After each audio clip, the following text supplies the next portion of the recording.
1 kilometer, 2 kilometers, or 5 kilometers? Tell me, when circuit breaker was declared and the government said you can go out for exercise, how many kilometers did you intend to run?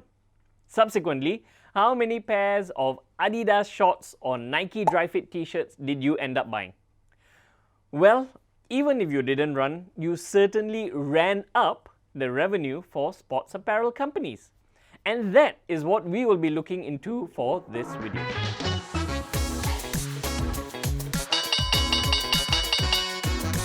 Hey investors, welcome to The Market Talk. It's me, the most fittest, hottest, strongest athlete on this planet. At least to my young children. I love investing. I love studying about companies in the market and running around news websites to catch the hottest trends. Today, I would like to talk to you about two sport apparel companies and how well they have been performing even though gyms and yoga centers have been on lockdown for the past year.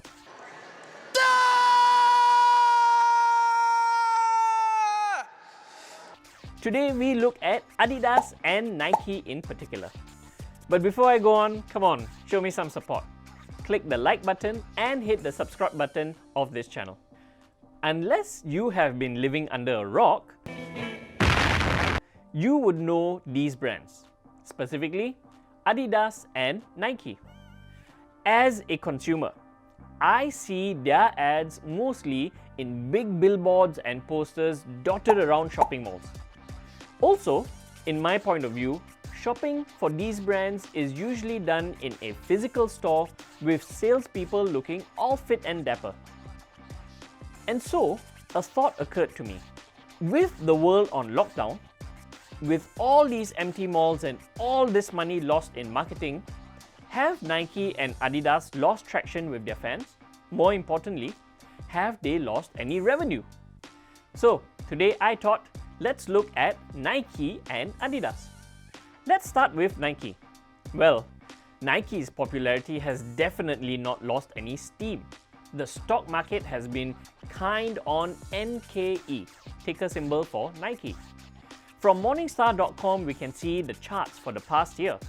It's a good steady climb, but things have gotten a little rocky since 2021 started.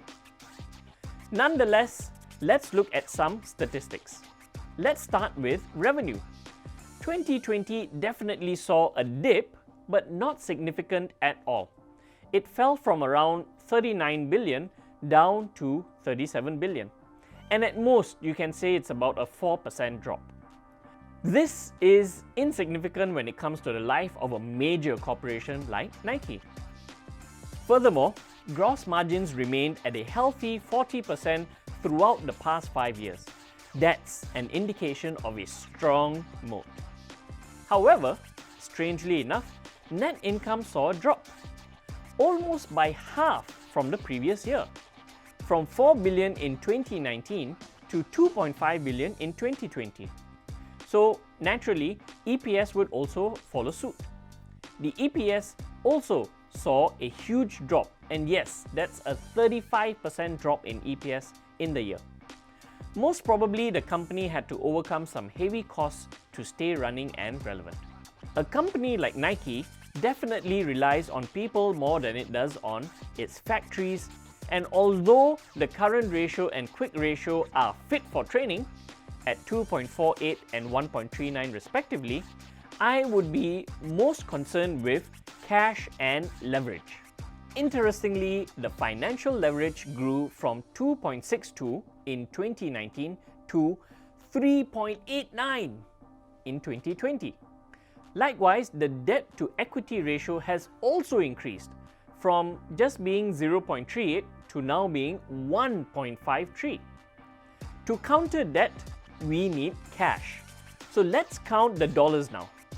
Interestingly, percentage of cash in their balance sheet grew for year 2020. It went from being just 19% of assets in 2019 to now being 28% of assets in 2020. I suspect the influx of cash came from their accounts receivable, which saw a drop in the year 2020. So Nike must have gone all out to their affiliates and have asked them to pay up.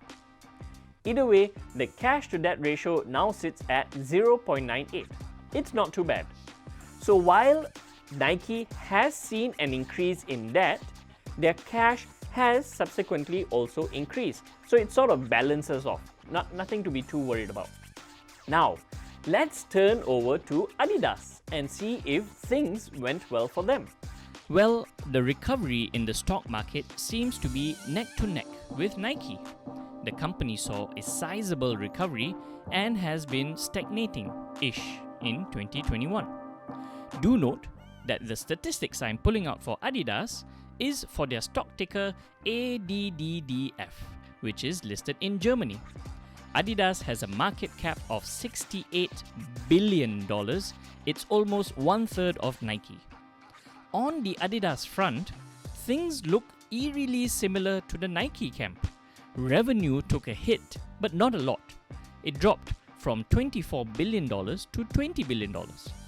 Net income fell by almost a third. EPS fell by a fifth of the year before.